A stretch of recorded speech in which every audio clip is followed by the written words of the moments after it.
The next guy that we have coming on the show here is a recent author. His book is Tales of a Rat, Things You Shouldn't Know, an autobiography by Bobby Blotzer with Jim Clayton, that being the gentleman who I guess helped him to guide this into print. But it's a very gripping read. His publishing company sent it out to me, and I'm very appreciative of that. It takes you through his career in music here, and some things also beyond the world of music as well, some other dabblings that he has done on the side here.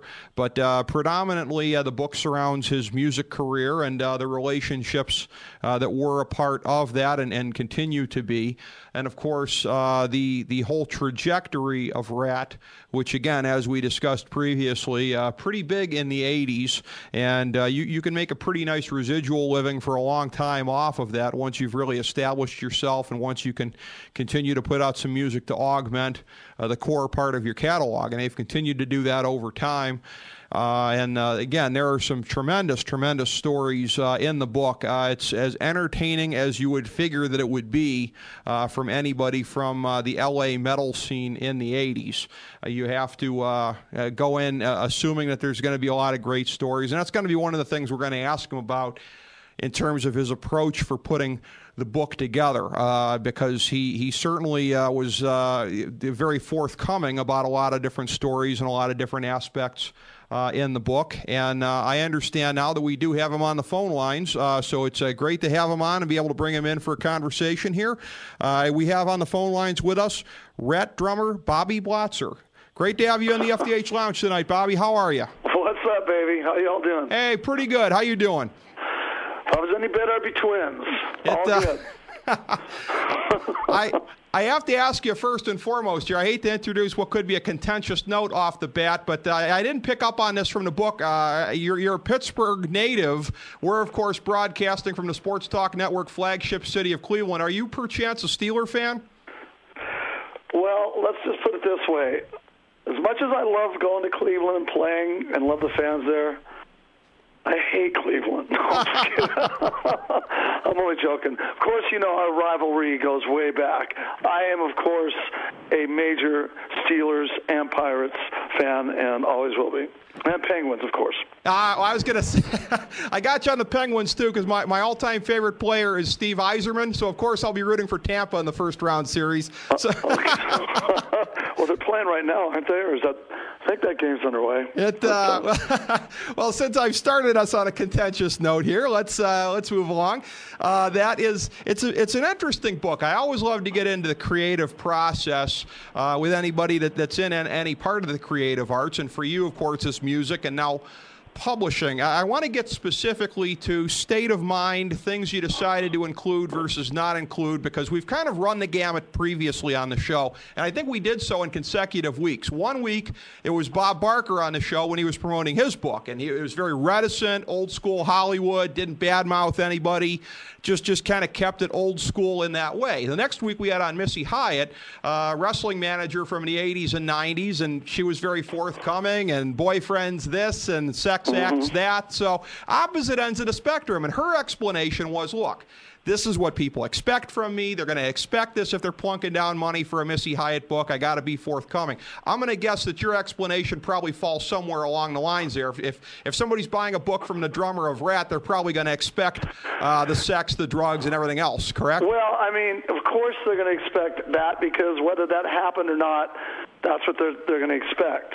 Now, backing up to mention someone like Bob Barker, whom I've loved since I was a kid. I wish I had that kind of personality. You could tell that guy, barely has a bad thing to say about anybody in his whole life to anybody, Now, my life hasn't been that great. I mean, we've had a lot of ups and downs and a lot of battles. And for me, the whole pretense of doing this book, was to not have it be like a tabloid kiss and tell book that would embarrass anybody, tell any stories or anything that might be the wrong color for some. I'm not going to, blab people's, things, friends, relatives, whatever. So I just basically told my story, what I did, the way I lived my life, before Rat, all through Rat, and I've been in Rat for 29 years. So obviously most of my life I've been in the Drummer of Rat. And, man, there's been a lot of fun, a lot of, ups and downs and heartache and fun. I mean, mostly fun, but, I just kind of zeroed in on that sort of thing, and all the different trails and freeways of life I've taken, and it's been a lot of fun. They're pretty funny. The book, people that read it, especially the people that know me and know my voice, as you can tell, I have a sort of distinctive voice. Their reaction is like, dude, it's like I'm sitting right next to you in your living room hearing these stories. It freaks me out. I go, like, freaks you out, good or bad? They go, no, it's killer. I like it. Well, obviously that's what you're going for. You're trying to evoke that. You're trying to make it real and bring people into the moment. To follow up on that, as far as the philosophical basis for what you were going to address, and you're right about that you didn't really engage much in the way of feuds in the book. Obviously, there's some people that got lit up a little bit, Don Dokken and a few others, but you seem pretty straightforward in how you were telling the tales. But as my question, I guess, my follow-up goes more to what you told about yourself here, and whether it be your kids reading the book or anybody else like that you're very close to. As you get into the tales of this here, and whether it be your post-divorce life and the things that you went through there, these things that are going to be read by those close to you, it obviously had to be something where you weighed it and it came out on the basis that, look, it's going to be candor and I'm going to put it all out there, because I guess that's what the people are going to expect. Well, yeah. I don't really care what people are going to expect. Mm-hmm. In my opinion, it was like, this is me. This is what I've done. If you expected more and you're let down, sorry, don't pick up the next one. I don't know what to tell you. But I'll tell you this, I'll flash on one thing. I wasn't out there to, you mentioned Don Dokken. Me and Don go way back. I was in a band with him when I just turned 18. And we were like brothers for many years, and I still, think of him as a brother.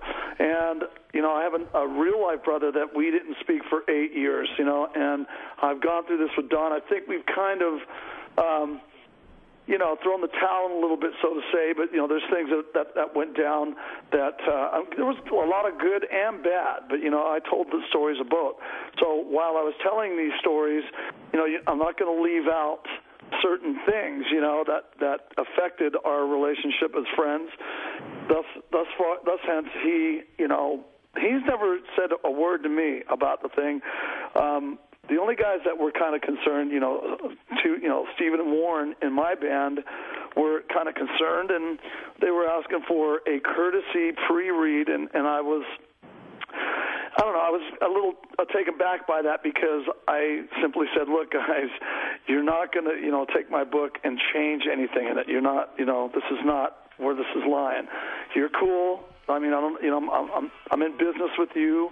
I'm not going to come in there and flame you, but, there's going to be stories told that need to be told that have already been told by and large with our Behind the Music on MTV and with other stories and interviews and such, so I don't know. I didn't, I wanted to give a clear, accurate viewpoint, and it is my viewpoint, okay? Because some people, I think, might not remember it that way or something, but I have a really great my memory sense. While it's starting to dull a little bit, but it's pretty clear, man. I remember a lot of dates and times and numbers and that sort of thing. I've always had that knack, Well, that obviously came in handy. And as far as people's expectations for the book, I can only speak for myself and my perspective. I mean, I think the only thing that you really owe people are, obviously you've got a treasure full of great stories from back in the day, wild stories from what it's been about. And you put them out there, you shared it. It was honest from your perspective. And I think that personally that's all people can ask for. You didn't embellish anything. You told it like it was. The one thing in particular, I got to think, as somebody who is a writer myself, I read the one passage in there, and I was thinking to myself, this passage has got made-for-TV movie written all over it. The part about when you were doing the business back in '93 with the carpet cleaning, and you happened to be, it was a tough day, you're lugging around the equipment in Englewood, and you look out over the balcony and you see the Forum where you guys had sold out previously, and it just hit you right between the eyes. I'm just reading that, I'm thinking I can just hear like the sappy TV music movie playing. I mean, you couldn't make up something like that, and it happened to you.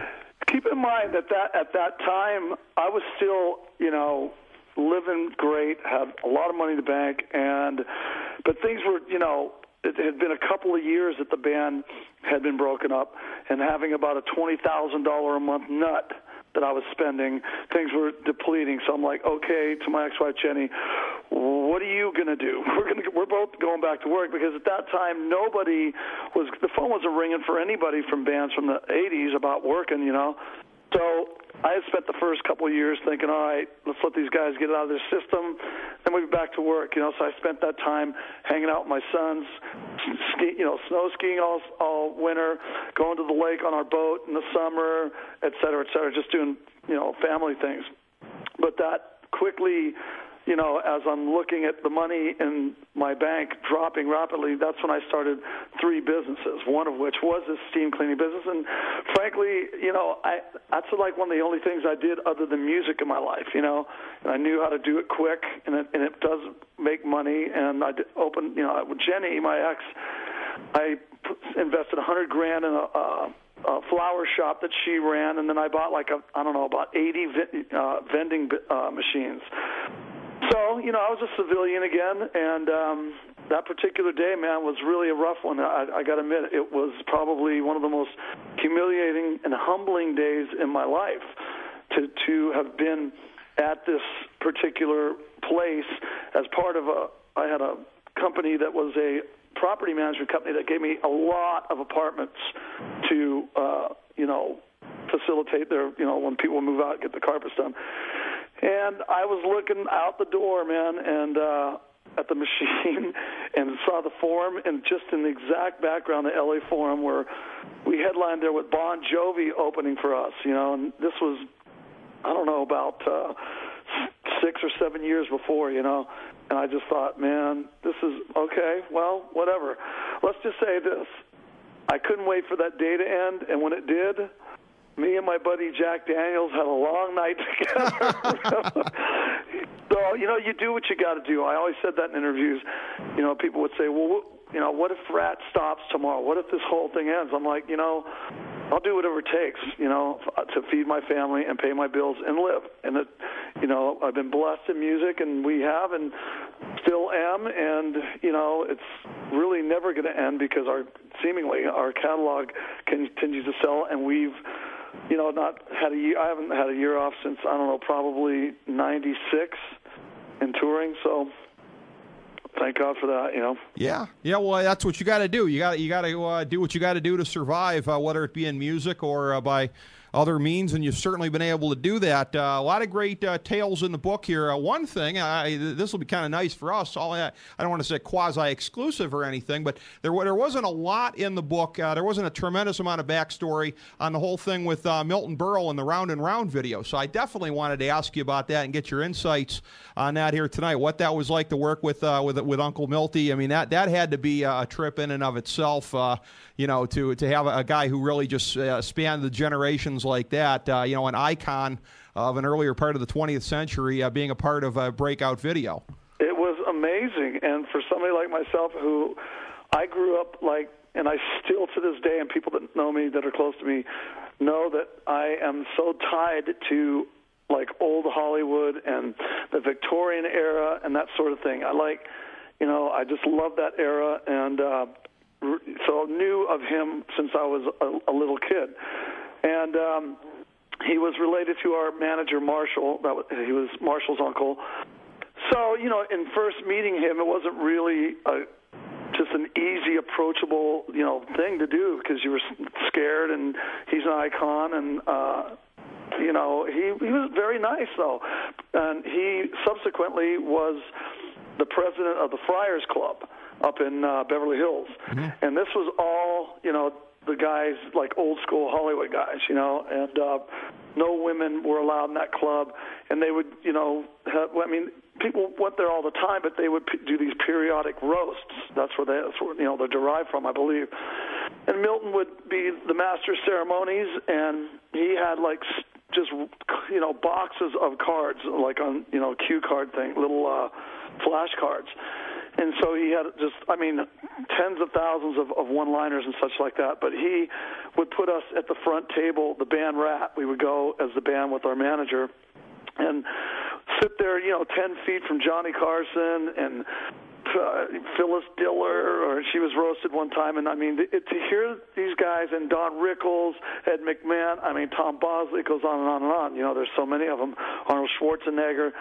But to sit there and watch them, like, smoking cigarettes, drinking cocktails, and talking in the bluest manner you can imagine, for me, it was just interesting, because seeing them as a kid, it was like, it reminded me of walking past the teacher's lounge when you get a view in there at school and you'd see the teachers in there, like, having a Coke and a cigarette. At least when I was a kid, they were able to do that. And I'd be like, oh, my God, they're human, But he helped make this band, because without him being in that video, the song's a great song, obviously, and it's stood the test of time. It's like our Freebird. MTV was so blown away having, a metal band, a rock band with Milton Berle not only playing one role but dual roles. I think they ran it every 40 minutes. So when that thing came out, within 3 months, that record was literally selling, 100,000 a week. I'm talking from 0 to 500 miles an hour. That's because, it seemed so quick. And then he came back, and we came back to L.A. and shot back for more, and he reappeared in that video as well. And God bless him. He was a great guy. Just really blessed to been able to meet him, That would have been so great to be able to see one of those roasts. And it occurs to me, this coincidence just occurred to me now, between him and your good friend Tommy Lee, the legend on both of them, apparently both of them have a lot in common below the waist if you're picking up what I'm putting down. So. I knew this was coming. I knew right out of the gates. Yeah. Well, let me think. How do I put this? One, I've been standing next to and viewed and the other one, I was never in the bathroom standing next to Milton Berle having a leak. But okay. Tommy has been a lucky boy his whole life. That's fine. From what I understand of Milton Berle, I think most people would get frightened turtle syndrome anyway, so that's probably just as well none of us ever got to do that. But your interplay with celebrities along the way, really, this book is chock full of great stories like that. Yeah. The OJ thing also, too. After making the jokes about him in the OJ clubs and everything like that, coming face-to-face with him on a public course out there in SoCal, that was one of the better stories in the book, too. Well, I'll tell you, man, it's just weird to hear you ask about OJ, because I just finished that book, I Did It, by OJ. And wow, and I was just telling somebody else that story. The guys actually I have a line of wine coming out, and I was telling these guys the story about when I was golfing with him, and or not golfing with him, but this using the OJ Club, which you remember in the book. But that was the oddest thing I think that I've ever experienced. Next to me standing on stage 10 feet from Mick Jagger when the Stones were playing and no one else was there, I was thinking, how is it possible that I am the only one up here? And Mick is looking over like, who is that creepy guy over there? Because at the time I had a long black trench coat on, I had a beard. I'm just standing there with a beard. The only one that was up on stage other than me were people that were working and doing things. I lasted about 10 minutes and then they kicked me off. But when I ran into this OJ thing, it was right after the trial, and I just thought, out of all the people in the world, I'm standing next to this cat, And it was weird, man. It makes me weird to even think about it and talk about it, especially after just reading that book, Which clearly, he spells out that he did do what he did, that bastard. But that anyway. would be pretty blood curdling. I don't envy you, having come face to face with the guy. But there's so many great stories in the book, and obviously. It leaves off with everything that you guys are presently doing with Rat and some of your side projects and everything. And, Bobby, we always love to give everybody a chance to plug on the show here. So please take it away. Anything you got going on in addition to the book, because I know there's an awful lot of things you want people to hear about. I mean, with the book, and thanks for, going into depth and enjoying the book. I appreciate it. It is called Tales of a Rat, Things You Shouldn't Know as a subtitle, which is just a little teaser, trying to get people to bite. But that's available, of course, on Amazon and Kindle or BobbyBlotzer.com. But I'm just about through with another book, which is called Wanted, Things You Need to Know, which is an interactive book. It's more like a project to see how it'll do.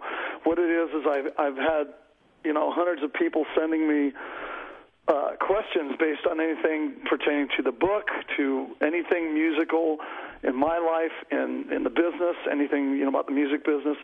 And what I'm going to have them do is provide a picture, their name. They're going to be in the book. They're going to ask the question, and I'm going to go into as deep of detail. And I've gotten some pretty interesting questions, and some pretty stupid ones too. And thank you, everybody from Metal Sludge. You guys are great. all three of you. I really appreciate it.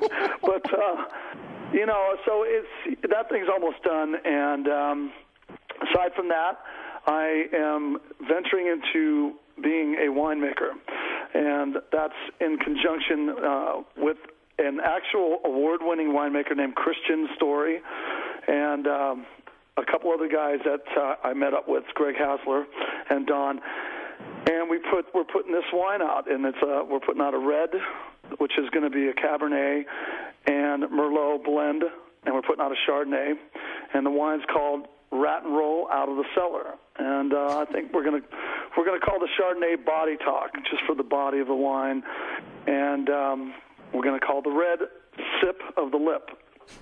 So you're gonna be able to get the Chardonnay in probably mid-July, and then the red blend will come out in probably around October. So I'm going to be out and promoting that and trying to get it into any store and every store and anywhere that it's going to go. It's so good. Christian is such a great guy, and he makes amazing, amazing wine. It's a Napa, California blended wine out of St. Helena. And I'm pretty excited about that. That's the first and foremost. And I have been, over the years, I make salsa, like when we're watching sporting events or having barbecues at my house. So all my friends love I make my own salsa. I call it Blot Sauce.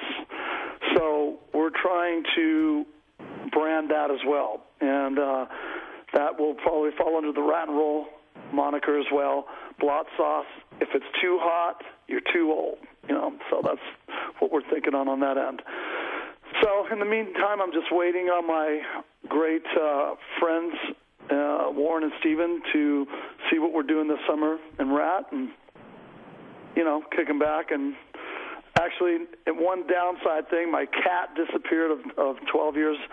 He's almost 13 years old, just about a week and a half ago, so I'm kind of bummed about that. But everything else is good, Yeah. Well, I hope you find your cat, Bobby. And as far as it goes with the wine, I dare say Rat and Roll Out of the Cellar was probably overdue to be used as a wine title here. So good luck with the wine catalog in addition to the music catalog. And were it not for the fact that we got our next person on the lines here, I'd want to keep this going. So I certainly look forward to having a talk with you again here sometime soon about the ongoing projects. Thank you so much for coming on, Bobby. My great pleasure. Thanks to you guys and to all the Rat fans out there. I love you, and I miss you guys. It was our pleasure. All right. Hey, as somebody who grew up on Rat, I appreciate it. Thanks, Bobby. Okay, man. Take care. All right, Cheers. You too. All right. Bobby Blotzer, everybody. Rat drummer. Good to have him on. His book, as I hold it for the camera here, Tales of a Rat, Things You Shouldn't Know, an autobiography by Bobby Blotzer.